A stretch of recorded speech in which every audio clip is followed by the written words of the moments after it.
Hello friends, welcome to my channel Viraj classes. Student, मेरे पास मैंने बहुत अज्यूम किया है कि बहुत से स्टूडेंट्स को प्रॉब्लम आती है इंग्लिश स्पोकन में और इंग्लिश का बहुत ज़्यादा फोबिया है। सो हम आज इस प्लेटफॉर्म पर उसी फोबिया को ख़त्म करने के लिए आए हैं और हम लोग पूरी ये कोशिश करेंगे कि लोगों के जो भी इंग्लिश का फेयर है, इंग्लिश की प्रॉब्लम है, उस प्रॉब्लम को हम इस प्लेटफॉर्म पर रिजॉल्व करेंगे। तो आइए स्टार्ट करते हैं बिल्कुल बेसिक से। What is English? देखिए, अगर आप लोगों को इंग्लिश स्पोकन में प्रॉब्लम आ रही है या फिर आपको अपने इंग्लिश इम्प्रूव करनी है तो सबसे पहले आपको 3 चीज़ों पे वर्क करने की सबसे पहले ज़रूरत है। First is tenses, second is vocab and third is pronunciation.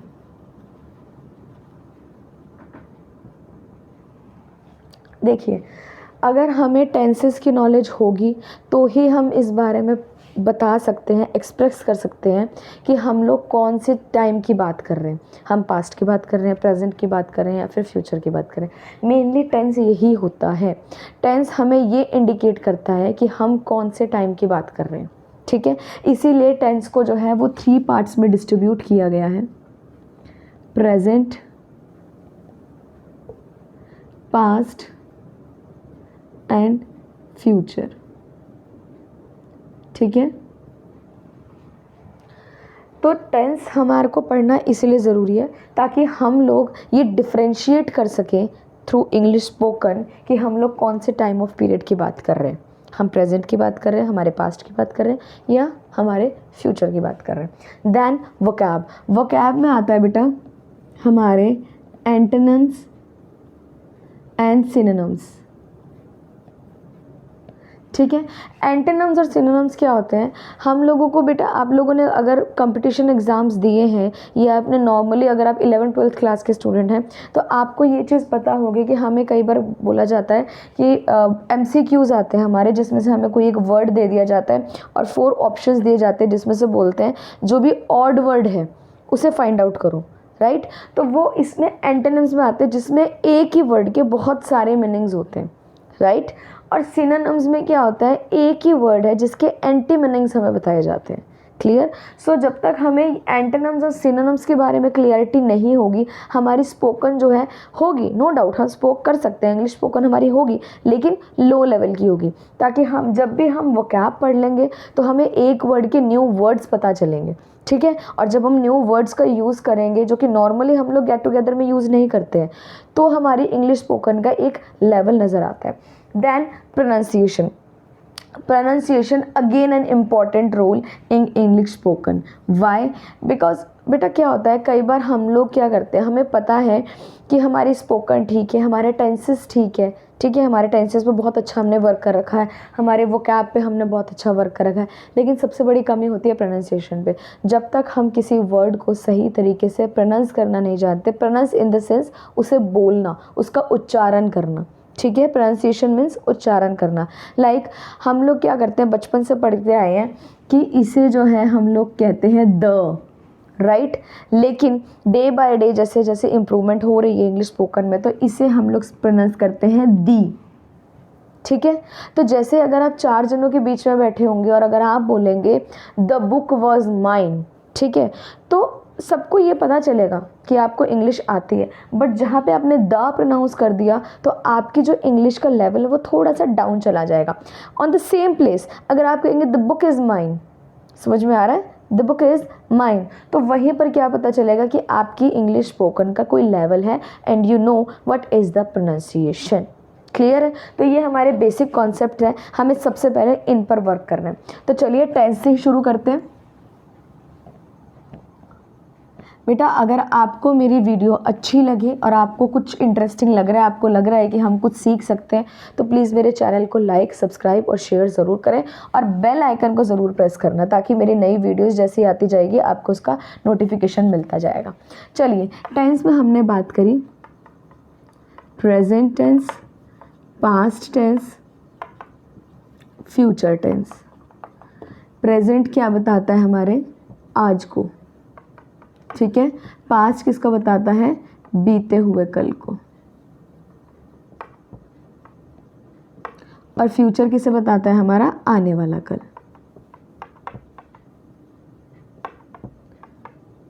अब आप ये कहेंगे कि प्रेजेंट, पास्ट और फ्यूचर से हम कैसे इंडिकेट कर सकते हैं कि हम कौन सी चीज़ की बात कर रहे हैं, हम आज की बात कर रहे हैं, कल की बात कर रहे हैं, आने वाले कल की बात कर रहे हैं।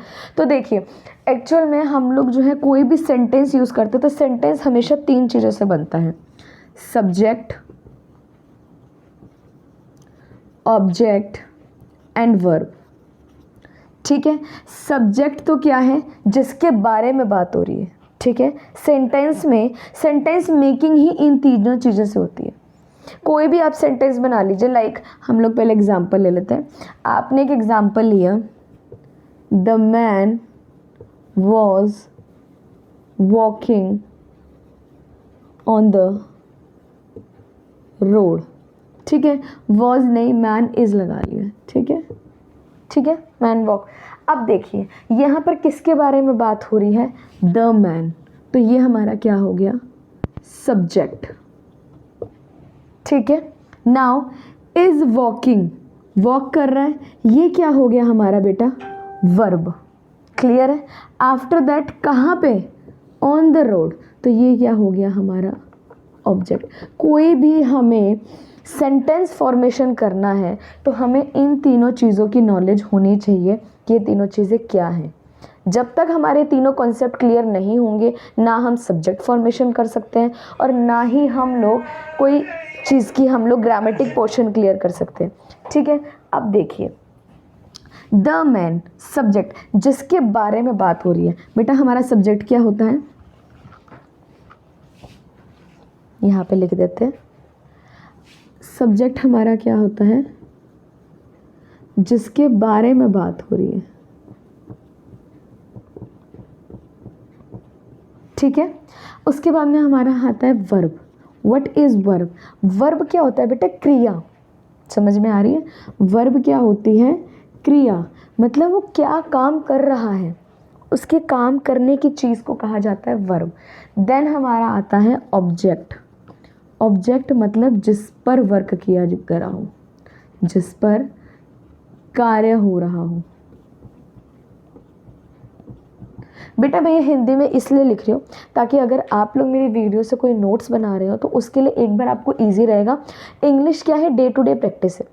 ठीक है, एक बार इस चीज़ को समझ लेते हैं, उसके बाद में जैसे इस चीज़ को आप प्रैक्टिस में लेके आओगे, ये हिंदी की कोई नीड ही नहीं रहेगी। जैसे आपने सब्जेक्ट पढ़ा आपको समझ में आ गया, वर्ब पढ़ा समझ में आ गया और ऑब्जेक्ट पढ़ा आपको समझ में आ जाएगा। ठीक है, अब देखिए, अब ऐसी कौन सी चीज़ है जो कि प्रेजेंट को, पास्ट को और फ्यूचर को इंडिकेट करता है। अब देखिए, मैन अगर कोई चीज़, अगर हम सब्जेक्ट की बात कर रहे हैं, ठीक है, सब्जेक्ट मीन्स जो काम कर रहा है।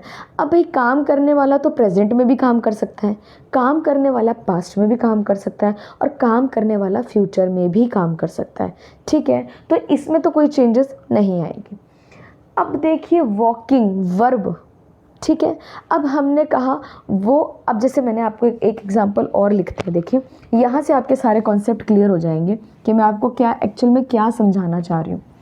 मैंने एक एग्जांपल ले लिया, आई राइट अ लेटर।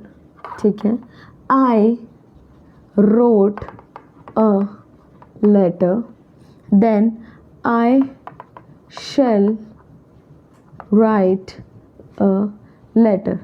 देखिए, अब अगर हम इस सेंटेंस की बात करें, सो व्हाट इज़ आई, काम कौन कर रहा है, आई कर रहे हैं ना। ठीक है, तो आई हमारा क्या हो गया, सब्जेक्ट। ठीक है, लेटर मतलब क्या काम हो रहा है, लेटर के ऊपर काम हो रहा है, लेटर ही लिखा जा रहा है। This one is our object. अब देखिए तीनों चीज़ों में चेंज क्या हुआ है, तीनों सेंटेंस में, राइट, रोट, शैल राइट। ठीक है, यानी कि क्या चेंज हो रही है, क्रिया।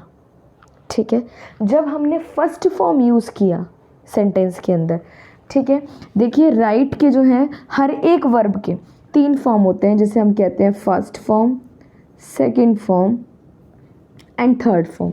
अब हमने बात करी राइट की, राइट का फर्स्ट फॉर्म तो सेम रहेगा, राइट, सेकंड फॉर्म रोट और थर्ड फॉर्म भी राइट ही रहेगा।